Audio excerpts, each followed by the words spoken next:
Kinumprante ni Coach Udoka si Stephen Curry dahil panay daw reklamo ni Curry sa referee patungkol sa mahigpit na depensa sa kanya. When people start complaining about fouls call or crying about physicality, you've done your job. Yan ang mga nasabi ni Coach Udoka kay Curry after ng second quarter habang pabalik ng locker room ang mga players. "I was talking to my team, about the physicality, that's the type of game we like, this is who we are." Ipinaliwanag ni Coach Udoka na mapisikal silang team at kung ano sila ngayon ganon sila kaya nabuisit siya kay Stephen Curry sa panay reklamo. Pero parang sumobra naman ata yung depensa ng Houston Rockets kay Curry mula first quarter hanggang fourth quarter, sobrang dikit ng depensa nila kay Stephen Curry.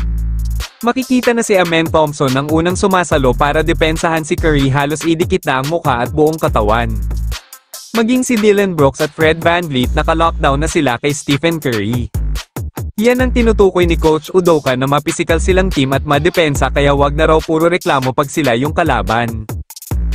Dahil sa game plan nila na depensahan si Stephen Curry buong game, nagresulta ito ng 3 points, 2 rebounds at 8 assists sa loob ng 33 playing time ni Curry sa buong game.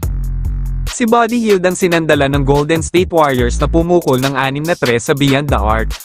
Sa tingin nyo mga boss, sumobra ba ang depensa ng Houston Rockets kay Stephen Curry o sadyang maalat lang si Curry kaya 3 points lang ang puntos niya?